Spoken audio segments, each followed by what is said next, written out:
Alors je fais une balade matinale ce matin et je voulais vous partager quelque chose. J'ai une cliente en fait au téléphone qui me disait qu'elle avait du mal à changer ses pensées parce qu'elle traversait en fait une période très difficile dans sa vie. Vous savez, on traverse tous des périodes difficiles, que ce soit la perte d'un conjoint, la perte d'un proche, la perte d'un travail, le fait aussi de ne plus se sentir aligné dans sa vie, parce que quand on n'est pas bien dans sa vie, qu'on n'a plus de joie pour aller au travail, qu'on fréquente des personnes qui ne nous inspirent pas, c'est très difficile aussi à vivre au quotidien. Donc on traverse tous des périodes difficiles. La vraie question que j'ai envie de vous poser, c'est pas la situation qui pose problème. C'est comment vous vivez les choses en fait. Comment vous vivez cette situation. Et ce que j'ai envie de vous partager, c'est 3 conseils aujourd'hui justement pour, j'ai envie de dire, reprogrammer votre cerveau. Enfin, quand vous vivez des situations difficiles comme ça, il y a 3 choses à faire dans ces cas-là. La première des choses, c'est d'extérioriser ses émotions et ses sentiments.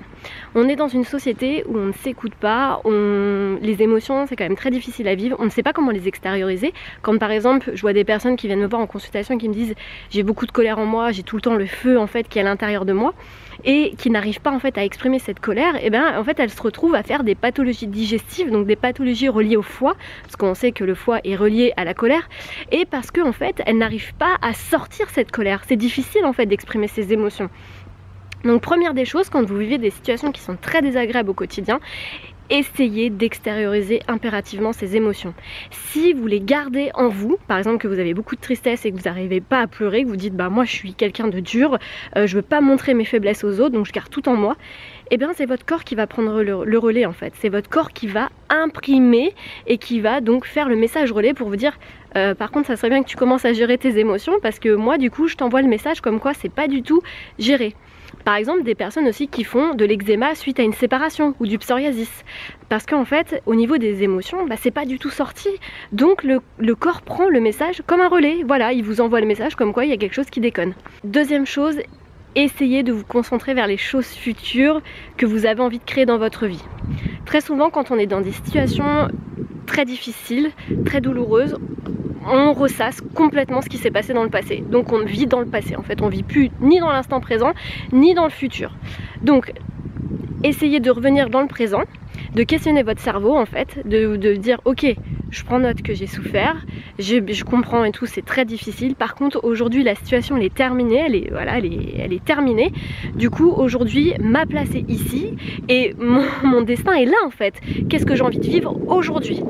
Essayez de vous concentrer également dans les choses futures que vous avez envie de vivre. En fait votre cerveau vous devez l'éduquer et l'entraîner.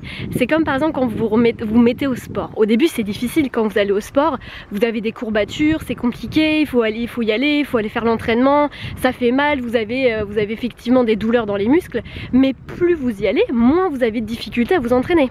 Et bien pour le cerveau c'est exactement pareil, plus vous allez vous concentrer vers des choses de joie, vers des moments de plaisir, où vous allez questionner votre cerveau, vous dire qu'est-ce que j'ai envie d'avoir dans ma vie, qu'est-ce qui me met en joie. Plus vous allez le questionner, plus vous allez l'entraîner et plus il va devenir en fait ce qu'on appelle une tête chercheuse à opportunités et dans la joie.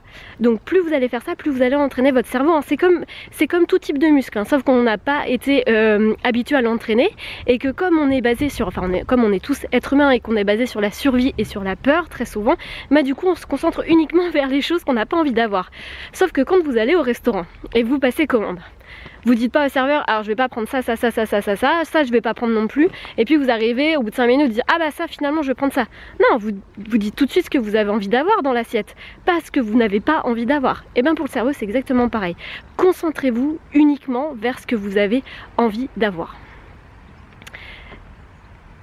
Troisième chose, apprenez à remercier pour ce que vous avez déjà.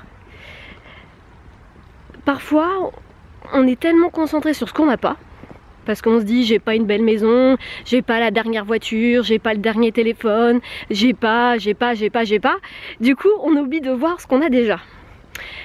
Je suis sûre que dans vos vies, vous avez déjà énormément de choses qui vous mettent déjà en gratitude et en joie. Vous avez peut-être une super famille, vous avez un toit, vous avez de quoi manger tous les jours. Toutes ces choses-là, on oublie de remercier, on oublie à quel point en fait c'est indispensable de remercier pour ce qu'on a déjà. Parce qu'en fait on se concentre trop sur les choses qu'on n'a pas et du coup ça nous obsède et le cerveau est concentré que sur ça. Si vous inversez cette tendance et que vous arrivez tous les jours à prendre 1 à 2 minutes matin et soir à remercier ce que vous avez déjà, la nature, ce que vous mangez dans l'assiette, les rencontres, les personnes que vous rencontrez sur vos chemins, vous dites bah c'est génial, merci, eh bien vous allez avoir de plus en plus de gratitude et de moments de joie. Vous allez encore une fois entraîner votre cerveau pour être la tête chercheuse et vous dire en fait il y a plein de choses dans ma vie qui me rendent déjà heureux, qui me rendent déjà heureuse. Donc plus vous allez faire ça en fait, plus vous allez booster votre confiance en vous, plus vous allez vous entraîner, vous allez entraîner votre cerveau à devenir voilà vraiment un super coach, un super allié au quotidien, et vous allez vous attirer de nouvelles expériences et de nouvelles opportunités qui vont vous mettre en joie. Plus vous allez faire ça, plus comme je vous ai dit vous allez avoir de la confiance, plus vous allez développer votre amour envers vous-même et votre confiance en vous. Je vous embrasse, passez à l'action et on se retrouve très vite pour une nouvelle vidéo.